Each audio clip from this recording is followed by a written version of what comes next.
Namamanghang inikat ni Heinrich ang mata sa paligid upang pagmasdan ang kahangahangang ganda ng Picaol Grand Temple, na ayon sa kanya ay mas mag-ara pa kesa sa Rose Ellie Grand Temple.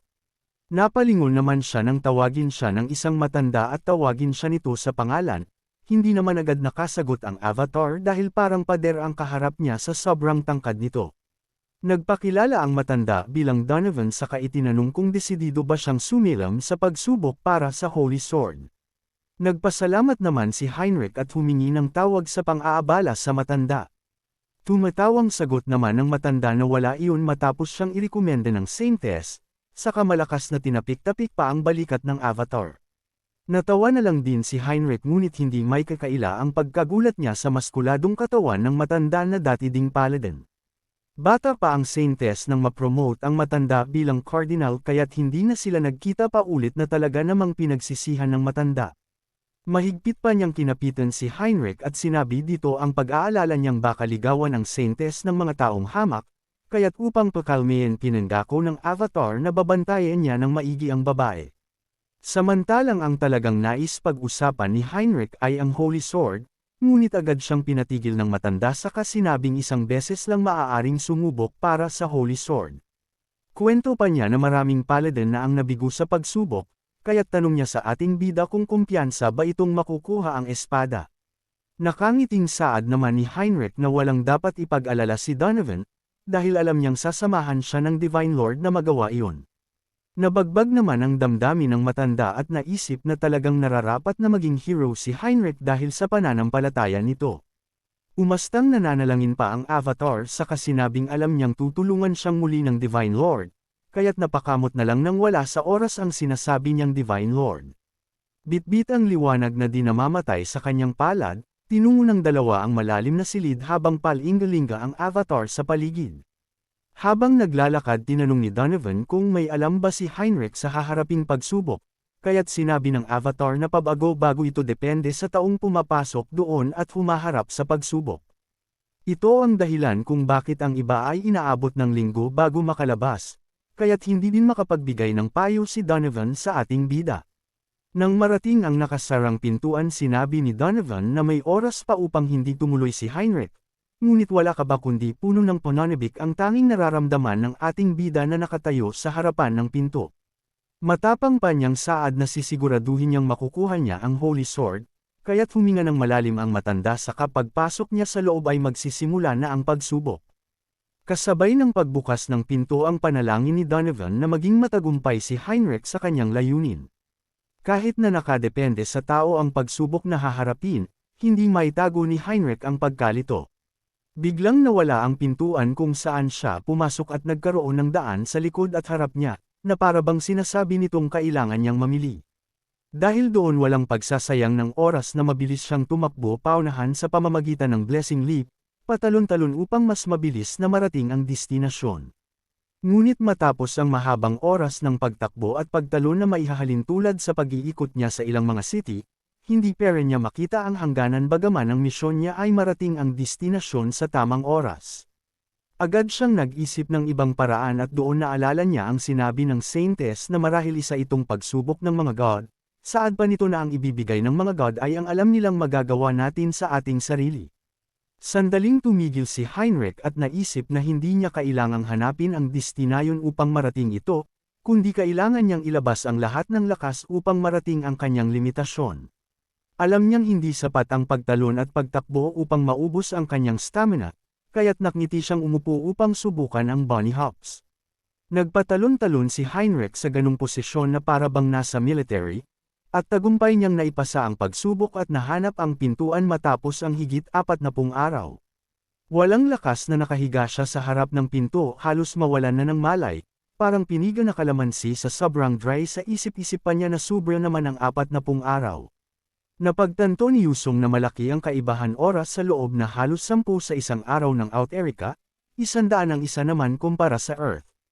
Nalaman ito ng ating bida dahil sa kanyang mga clones ngunit nais na niyang sumuko, ani pa niya na ano ang magagawa ng isang paladin na hindi man lang magawang malaman ng tama ang oras. Nang nasa kalagitnaan siya ng pagsubok isa sa pinakamahirap ay ang labanan ng tumatakbo sa kanyang isip, at marahil natalo na siya simula pa lang kung hindi dahil sa Mind Hub. Nang hihinang pilit na tumayo si Heinrich upang tumungo sa ikalawang pinto, laking gulat niya nang biglang magliwanag ang kamay pagkapit pa lang sa doorknob at nanambalik ang lakas niyang kanina lang ay ubos na ubos. Pakiramdam ni Heinrich ay mas damobol pa ang balik nang nawala niyang lakas kanina, saka sandaling natigilan ng maisip na may 10th beses na pagkakaiba ito sa labas. Masayang nagpatalon-talon muli si Heinrich dahil alam niyang katumbas ng natamo niya ang 10 beses na pag-training sa labas, at planong magpalakas pa muna bago humarap sa ikalawang pagsubok. Sa labilang banda isang grupo ng mga lalaking nakamask ang nagtatago sa dilim, walang awa silang pumapatay ng tao upang anilay mapasa kanila ang buong kontinente. Malademonyong saad pa ng isa na dahil nabuhay na ang Immortal King, kaunting bagay na lang ang gagawin nila at ito na ang bahala sa lahat. Ngumisi pa ito at sinabing malapit nang muling magbukas ang kaikaliman sa mundo, at pag nangyari yun tuluyan na nilang mawawasak ang sangkatauhan. Sinimulang palabisan ng dalawang lalaki ang kapangyarihan sa kamay, habang nagkalat ang bangkay sa paligid na nakatakda nilang aylay bilang pagsalungat nila sa kalangitan. Samantalang puno ng kiyampiyansang tinungo ni Heinrich ang ikalawang pinto upang harapin ang panibagong pagsubok, pagpasok niya ay biglang nag-iba ang lugar at napunta siya sa loob ng chapel. Napakamot na lang siya sa leeg nang ibigay ang kanyang ikalawang pagsubok, at kailanganan niyang manalangin ng 10 times sa Divine Lord. Isa itong pagsubok na nagawang lampasan ng mga nauna sa kanya, ito ay upang subukan ang kanilang pananampalataya at divine power. Upang malampasan ang pagsubok na ito alam ng ating bida na kailangan niyang maging kasing lakas ng isang bishop o archbishop. Nagsimula siyang umusal ng panalangin at bahagyang iminulat ang mata upang tingnan ang sitwasyon, ngunit napagtanto niyang hindi pa man lang siya nangangalahati upang mapagtagumpayan ito. Dahil doon inactivate ni Heinrich ang Mind Hub at persona ng magkasabay, sa pamamagitan ng lahat ng lakas ng bawat avatar ay maisasalin sa kanya. At ang mental energies na galing sa mga ito ay gagawin niyang purong pananampalataya, nang sa ganun ay makaabot sa pinakatuktok ang kanyang pangalangin. Ngunit hindi pero naging sapat ang enerhiyang iyon kaya't nagdesisyon si Yusong, na pati ang lakas niya mula sa orihinal na katauhan ay isalin din kay Heinrich. Binalot ng matinding liwanag ang avatar kasabay nun ang pagkabog niya sa enlightenment at pagkakaroon ng bagong skills na amplify. Tagumpay na nagawa ni Heinrich ang kanyang misyon, kumalma na din ang nag-umapa na divine power mula sa kanya at naramdamang malaki ang itinaas nito na halos ka-level na siya ng isang archbishop. Naikuyong pa ng avatar ang kamay dahil para sa kanya ay hindi gaano kahirap ang mga pagsubok, kaya't puno ng pananabik niyang tinungo ang ikatlong pinto para sa ikatlong pagsubok. Bigla naman siyang natigilan ng tumambad sa kanya ang madilim at nakakapangilabot na lugar, doon ibinigay ang kanyang misyon na talunin ang kanyang mga kalaban. Walang ano-ano'y nakita ni Heinrich ang lumilipad na isang pamilyar na nilalang, bumaba ito sa kanyang harapan kaya't natulala na lang ang ating bida. Isang pangit na bungo na may hawak pang baston ang nakatayo sa harapan ni Heinrich, at ito ay si Archwitch ang tagasunod ng naunang Immortal King. Namumula ang mga mata nito at nangangalit ang ngipin na tinawag na aso ng order ang avatar, tanong pa nito kung paano nakarating doon si Heinrich.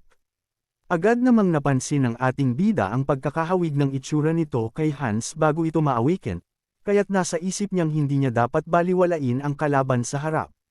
Maging ang ibang paladin ay nagdadalawang isip na harapin ng mag-isa ang bastardong si Archwitch. Nagsimulang itaas ni Archwitch ang kanyang kamay at tungkol, kasabay nun ang pagbitak ng mga lupa at mula doon lumabas ang kanyang mga kampa na kasing pangit niya. Sabay-sabay niya itong inutusan na atakihin ang avatar habang sinasabing mamatay na ang aso ng Divine Order. Napabuntong hininga na lang si Heinrich dahil batid niyang mahirap talunin ng mag-isa si Archwitch, lalo na ngayon na nagtawag pa ito ng kanyang undead na kawal.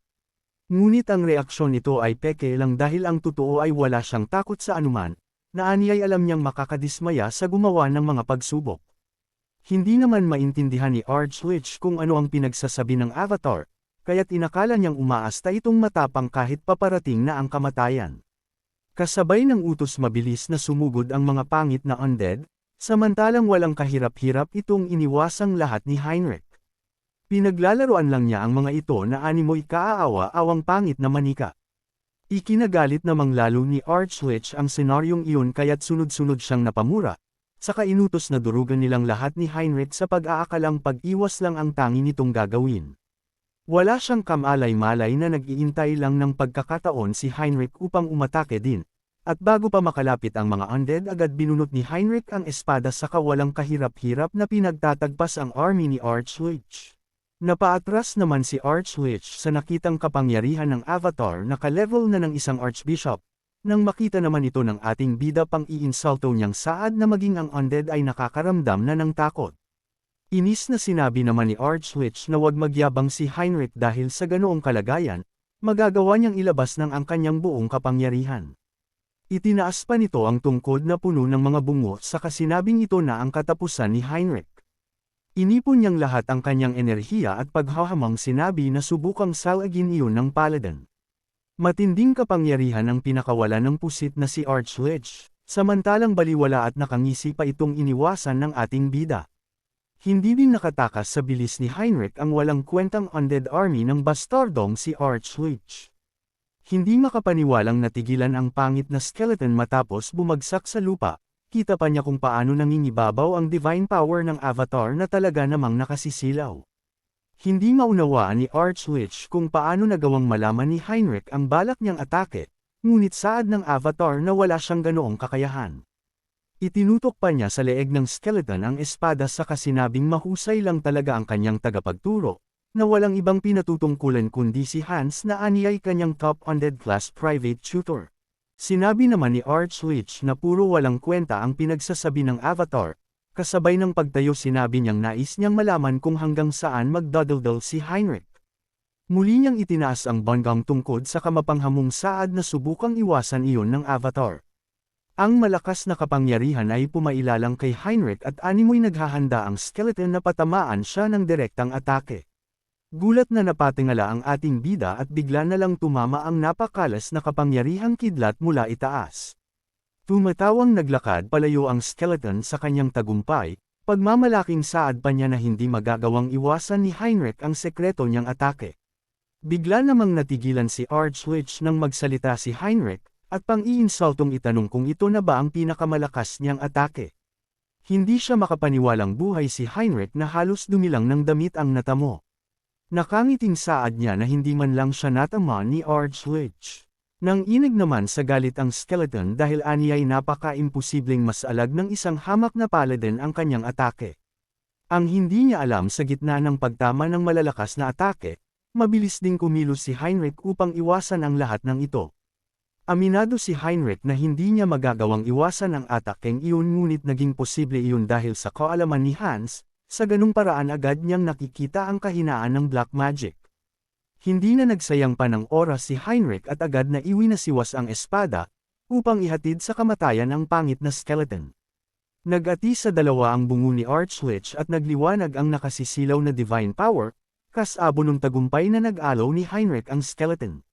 Bagaman hati na ang katawan pang-osar pang tumawa si Archwitch, saka sinabing mamatay man siya ngayon ay muli lang siyang mabubuhay kung hindi mawawasak ang kanyang pinagmulan. Tahimik na nagmasid sa paligid si Heinrich habang patuloy sa pagdaldal ang pira-pirasong skeleton, hanggang sa makita ng ating bida ang isang bilog na bagay mahiwagang bagay.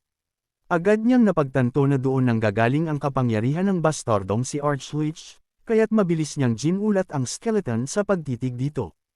Parang batang tumawa pa si Heinrich nang magsimulang magmakaawa si Archwitch, saka walang pagdadalawang isip na hinati ito ng kanyang espada. Sa tuluyang pagkawala ng pinagmula ni Archwitch matagumpay na natapos ni Heinrich ang ikatlong pagsubok. Ito na ang huling pagsubok kaya't ang pintong nasa harap niya ay ang silid na kinaroroonan ng Holy Sword. Nasabi na lang ni Heinrich na ang pag-hunt ng mga halimaw at pag-earn ng reward ang talagang standard. Pagpasok niya sa loob bumungad sa kanya ang nagliliwanag at punong-puno ng holy power na templo. Sa unahan ng altar nakita niya ang kumikinang na espada, ang pinagbaunan nito base sa naaalala ng ating bida ay nakakonekta sa butas na nilikha ng Immortal King mula sa kailaliman. Bilang huling gawain utos sa kanya ng Testmaker na bunutin ang espada, at makilala siya ng Holy Sword bilang kanyang bagong master. Nagsimula niyang subukang hugitin ang espada at puwersahang hinayla ito paangat, bigla namang naglabas ng napakalakas na enerhiya ang espada samantalang bahagya pa lang niya itong nabubunot. Ramdam ni Heinrich na may malakas na puwersang nagsimulang damaloy, At tumambad harap niya ang battle record ng mga naunang hero na gumamit ng espada. Nakita niya ang paraan ng paggamit ng espada ng mga ito maging ang taktikang ginagamit upang labanan ang mga natatanging halimaw. Bukod sa alaala na nakikita ni Heinrich, ramdam din niya ang nag-umapa na emosyon ng mga itong unti-unting dumadaloy sa kanya. Alam niyang kung isa lang siyang ordinaryong paladin ay hindi niya makakayanan ang ganoong emosyon, ngunit sa pamamagitan ng Mind Hub binaliwala lang niya ang kapangyarihang ito. Gamit ang lahat ng lakas muling sinubukang hugutin ni Heinrich ang espada, at sa pagkakataong iyon tagumpay niya itong naiangat sa ere kasabay na nakuha ang enlightenment. Umilo naman ang kamay ni Heinrich dahil sa stigmata sa kanyang palad, at sa pamamagitan nito maaari niyang gamitin ang stigmata upang itago sa ibang dimensyon ang espada, nang sa ganun ay mabilis lang niya itong madadalasan man magpunta. Natanggap din ni Heinrich ang mga skills na Paladin Combat Arts, Comprehensive Weaponry, at ang special skills na Logia Holy Combat Method. Ang mga sword technique na ito ay ang mga taktika na perpektong inaral ng mga naunang nagmamay-ari sa espada. Sa pamamagitan lang ng enlightenment agad na naramdaman ni Heinrich ang pagtaas ng kanyang kapangyarihan at bilis ng kanyang pakiramdam. Sa wakas ay nakuha niya ang inaasam na espada matapos mapagtagumpayan ang lahat ng pagsubok, ang Holy Sword Holy Maiden. Sa kabilang banda sa ibaba ng bundok ng kaliwang bahagi ng Thalia Kingdom at Rest Kingdom ng Ryan Continent, matatagpuan si Hans na abala sa paghahanap ng kanyang magiging kakampi. Nanginginig na nagpakilala naman ang lalaking nakaluhod bilang si Nolan, at doon nagpakilala ang Immortal King na si Hannibal Strauss na hindi naman lingid sa lalaki. Takot na pakiusap ni Nolan na wasyang patayin ni Hans kasabay ang pangakong handa siyang sundin anumang utos nito. Hindi na maunawaan ng Immortal King kung bakit ganun na lang ang panginginig ni Nolan, gayong naroon lamang siya upang mag-recruit ng talent at sinusubukan niyang magsalita ng mahinahon. Nang inactive ni Hans ang Evil Eye ay agad siyang natigilan kaya't napatanong si Nolan kung ano ang problema. Sagot naman ni Hans na kasalukuyang may nagsasagawa ng sacrificial ritual, at nanggaganap iyon sa kanlurang bahagi ng Rest Kingdom hindi kalayuan sa kanila. Galit na tumayo naman si Nolan saka itinanong kung sino ang mga hanggal na nagsagawa niyo nang hindi man lang pinapaalam sa Immortal King. Sandaling tumahimik si Hans saka mabilis na nagpakawala ng malakas na kapangyarihan, at pagbukas ng portal sinabi niya na siya mismo ang personal na haharap sa mga bastardong mapangahas. Nasa kalagitnaan na ng ritual ang bastardong mga lalaki habang nakapaikot sa kanila ang bilog na naglalabas ng malakas na puwersa. Saad pa ng isa na mukhang wala na silang magiging problema dahil nasa ayos ang lahat simula pa nang magsimula sila. Halos 30 taon ang iginugol ng mga bastardong lalaki bilang paghahanda, at ayon sa kanila ito na ang oras upang magbunga ang kanilang mga sakripisyo. Bigla namang sumok ng dugo ang isa sa mga lalaki tanda na nag-uumpisa ng bumukas ang magic circle, dismayado namang saad ng lalaki na kulang pa din ang kanyang kakayahan para matapos ang spell. Ngunit wala na siyang planong tumigil kaya't tinanggal niya ang suot na kwentas, upang maging isa sa mga sakripisyo nang sa ganun ay tuluyang bumukas ang magic circle. Agad namang hinigop nito ang katawan ng lalaki samantalang imbis na malungkot, mas lalo pang nagsaya ang naiwan niyang kasamahan. Tuluyang naglaho ang katawan ng bastardong lalaki at tanging piraso ng damit ang naiwan. Sinabi naman ng lalaking naiwan na hindi niya kailangan man malilimutan ang sakripisyo nito at itinuring siyang greatest vowkeeper.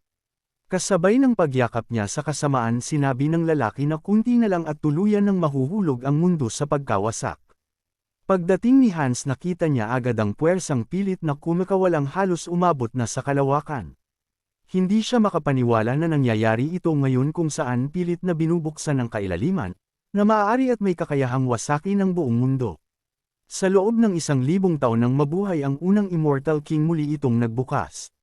Hindi niya inasahan na magaganap ito dahil nung unang makaharap ang mga bastardong Oath of Heaven, ay huli na ang lahat kaya't alam ni Hans na hindi na niya maaaring palampasin pang muli ito. Bigla namang naramdaman ni Hans ang pananakit sa kanyang dibdib na para bang pilit siyang hinihila pa ilalim ng malakas na puwersa. Dinig pa niya ang boses sa kanyang utak kung saan sinasabing lipulin niya ang lahat ng may buhay sa mundo. Pilit na itinatatak sa utak ni Hans na dapat niyang palawakin ang kadilim na maghahatig sa pagkawasak. Alam ni Hans ang boses na ito ay nagmumula sa naunang Immortal King, at ang mga salitang ito ay ang pagnanais nito na hindi niya natupad bago lumunin ng kailaliman.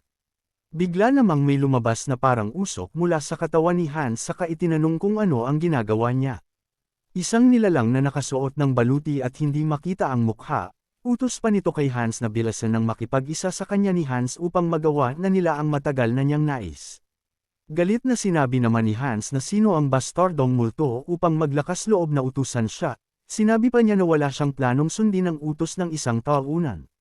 Maladilon yung malakas na tumawa ang dating Immortal King, at sinabing nakakamanghang nagawa ni Hans na pigilan ang kanyang sarili gayong isa na siyang Immortal King.